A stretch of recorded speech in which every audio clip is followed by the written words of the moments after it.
Fanyia mwenzako kile unachotaka kifanyike kwako. Umesikia hiyo kweli? You heard it? Yaani kile ambacho unataka kuna hata mwingine pia anataka. What you need, there's also somebody who need it. Kwani wewe peke yako ndiye mwanadamu? Are you also a human being? Okay, niulize swali rahisi. Nani anataka pesa? A simple question. Who needs money? Nani anataka pesa? Inua mkono juu. Who needs money? Inua mkono juu kama unataka pesa. This is prophetic. Ona huyu. Hii ni mambo ya kiunabii. Nani anataka pesa? We are not joking. Nani anataka pesa? Sasa angalia around. Wale wanataka pesa ni around.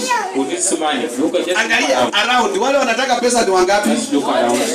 Si ni wengi. Sasa mbona unajitakia peke yako? Then why you? Mbona unajitakia peke yako? Yes. So, watendeeni wengine yale mnataka kutendewa. Ikiwa unataka Mungu akubariki. Now, after preaching in Antioch, baada ya kuhubiri katika mji wa Antioch, Barnabas took a Paul back to Jerusalem. Barnaba akapeleka Saulu Yerusalemu. But remember, kumbuka, Paul could not go back to Jerusalem alone. Paulo hangeenda Yerusalemu peke yake. Due to his past characters and testimonies. Kwa sababu ya tabia zake na ushuhuda wake uliokuwa wa kizamani. Remember this once more. Kumbuka hii of the things he was doing there. Kwa sababu matendo aliyokuwa akifanya kule. Because of the history that he left there. Kwa sababu ya hadithi aliyoacha kule. Because people knew him as a devil worshipper. Watu walimfahamu kama mtu wa kuabudu Shetani. People knew him as a person who was killing Christians. Mtu aliyejulikana kwa kuua watu. He could not be welcomed back to Jerusalem again. Alikaribishwa tena Yerusalemu. Let me tell you something. Acha nikwambie kitu. No matter how you are anointed, haijalishi uko na upako kiasi gani, you need somebody to introduce you to some places. Unataka watu wakukaribisha mahali pengine. You need somebody to introduce you in some places. Unahitaji mtu akujulishe mahali so that you can get your breakthrough there. Ili upate upenyo pale. The year of divine visitation. Mwaka wa kuteua. God is bringing people in your life. Mungu analeta watu kwa maisha yako. Who are going to speak on your behalf. Ambao wanaenda kuzungumza kwa niaba yako. So that you can be connected. Ili uweze kuunganishwa. Barnabas here.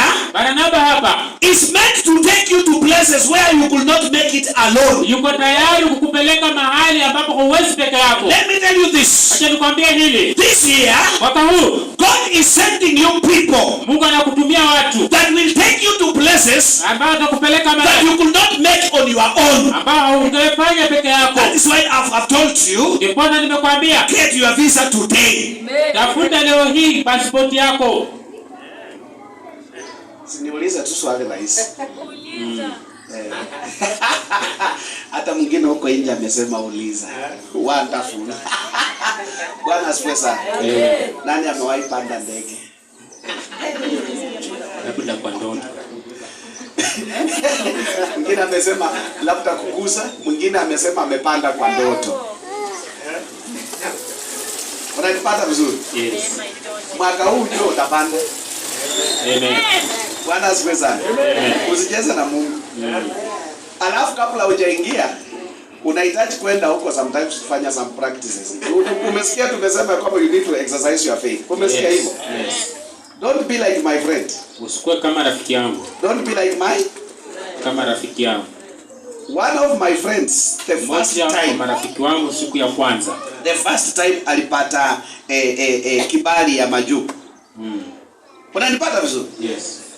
Akaenda akaingia, kila kitu imetengenezwa, processes zote zikapita vizuri. Akaenda akapata kiti chake, akaketi. Unajua ndege iko complete, hata zile vyumba vingine vya kujisaidia viko hapo. Maana yake hautaambia ati conductor simamisha kidogo. Are you understand what I'm saying? Yes. Bwana asifiwe sana. Unajua kama ni matatu, simama kwanza kidogo. Mpaka simamisha pale kwa kuingia pale kwa kichake. Sio kweli? Yes. Lakini ndege iko na vitu hizo zote pale. So my friend akiwa pale ameketi na kidogo akasikia, mwambie jirani akasikia. Akauliza napo tunaendanga aje? Wakamwambia ni pale. Unaona sasa? So Yeye kwenda kufungua mlango. Ngoja, let me assume this is the door. Inaweza kuja kidogo. Wonderful. Kufungua mlango. Mwambie jirani mlango. So wakati alifungua hiyo mlango, kumbe ile room imewekwa vioo all round.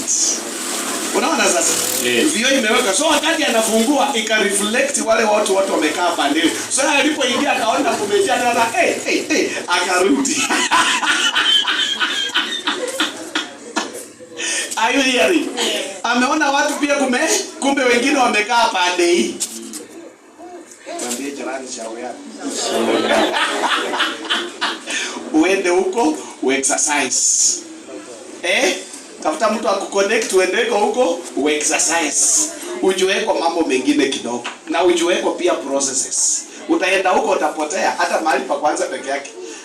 Ujui. Unanipata vizuri? Endako fanyako practices, ujueko kitoka huko unapitako wapi, unaendako wapi, unamaliziako wapi na unaendako tena kwingine. Utaenda hapo utapotea kabisa. Yaani you look so confused. Ujiondolee hiyo aibu. Mimi I'm telling you a fact. Utapotea kabisa mpaka hata utajishangaa. Unakaa tu mtu mgeni kama kuku mgeni kwa wengine akiletwa tu hapa ndasupa tu. Unaona? So endako fanyeko practice. Yes.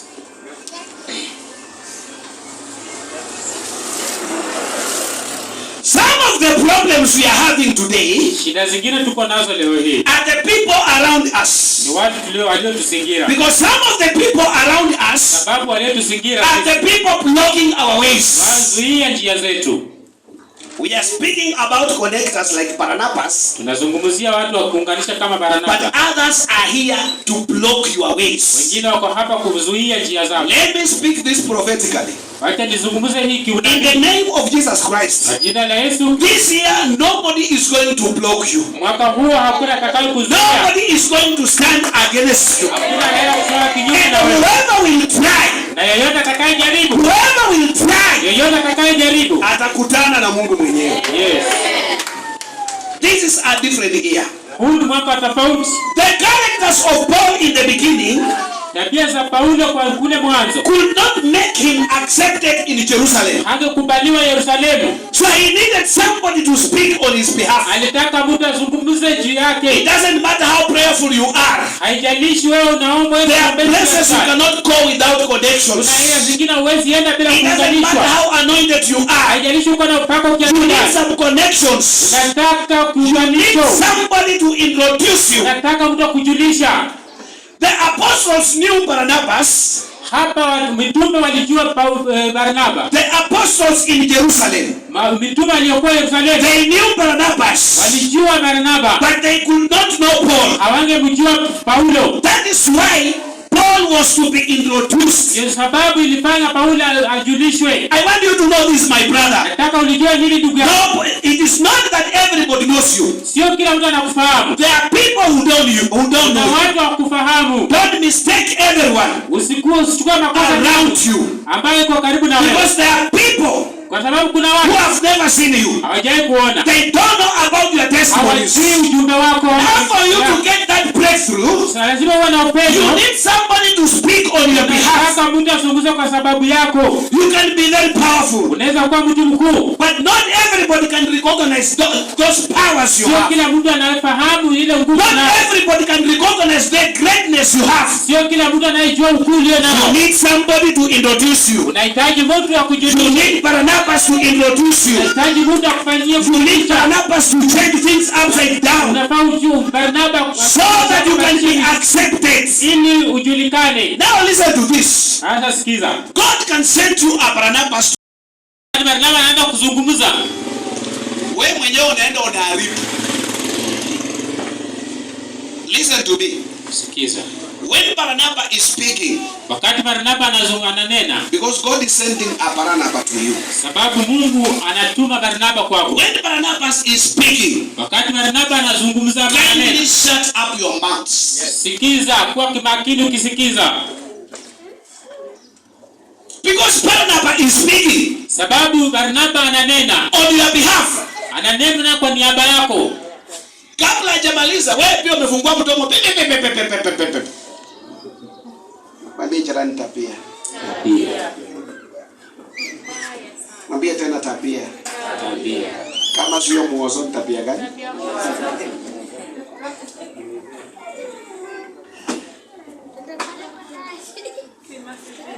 When Barnabas took Paul to Jerusalem, wakati Barnaba alienda na Paulo Yerusalemu, Barnabas sat with Paul for 1 full year observing him very well. Alikaa na yeye mwaka mzima akimtazama vile anavyoendelea. Can you do that? Unaweza tenda hili? 1 full year. Mwaka mzima. In his house. Akiwa kwa nyumba yake. Observing him. Akimtazama. Trying to connect him. Akijaribu kumuunganisha. Listen to me again. Nisikize tena. Some people in life, watu wengine kwa maisha, are so quick to give up. Wako haraka sana kuchoka. The people who are so quick to give up, wale wanaochoka barabarani, will not make it this year. hawawezi faulu mwaka huu. Sometimes you have to persevere. Saa zingine unafaa ujitoe na uvumilie. Some people leave their positions. Watu wengine wanaacha nafasi yao, nafasi zao before the right time, kabla wakati wa kujawadia. Some people quit. Watu wengine wanatoka when things are about to change. Vitu vilikuwa karibu kubadilika.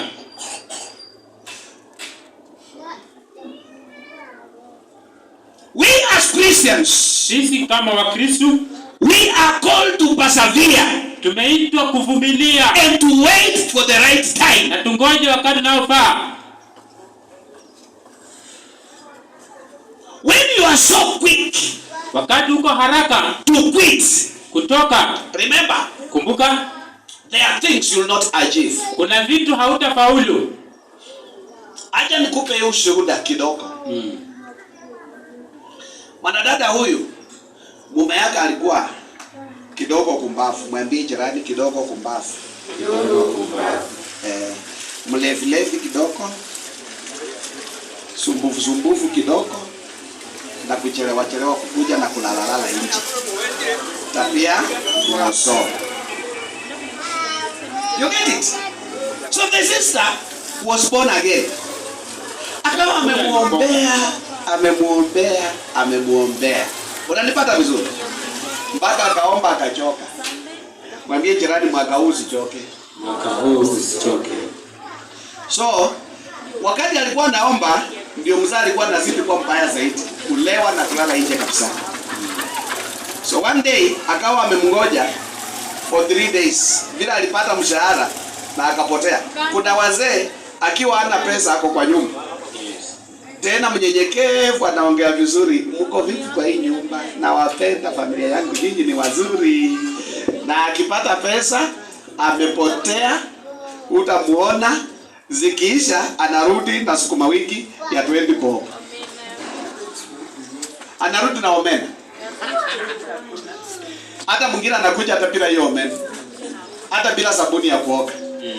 Tabia so.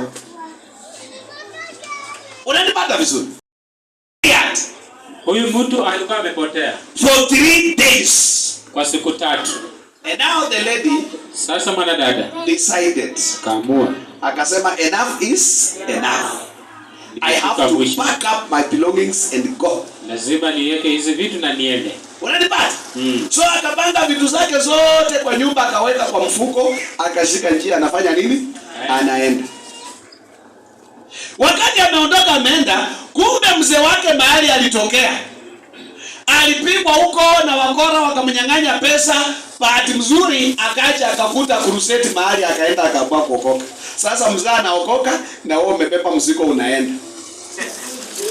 Mwambie jirani akili ni mzuri tu. Akili ni mzuri tu. Kuna msemo kwa Kiswahili. Msemo hii inasema mvumilivu hula nyama. Hula mbivu. Hula nini? Patient pace. Na mbivu ni kitu gani? Hiyo ni mbivu ya mvumilivu hula mbivu. What is mbivu? Mbivu ni nini? Machungwa. Avocado. O kitu mzuri. Kitu kilicho tayari kutumika. Mbivu. Ukweli? Kitu kizuri tena kizito. kilicho tayari. Sasa wewe unachukua tu nyama umeweka kwa mafuta, hata haijaanza kutokota unataka kula. Sasa wewe unatangaza. Tuvumilie kidogo. Unachukua tu unga unaweka kwa maji, hata haijachemuka na unaanza kukoroka tu, una haraka tunaenda utakula ugali ya imeiva. Alafu kikula hiyo tena haijaiva, nini tatendeka kwako? Au ukienda kulazwa hospitalini uko na akili mingi. Wakati mwingine watu wa Mungu acha tuwe wenye kuvumilia kidogo. Mwambie jirani kuwa mwenye kuvumilia kidogo. Kuwa mwenye kuvumilia kidogo. Be a person of patience.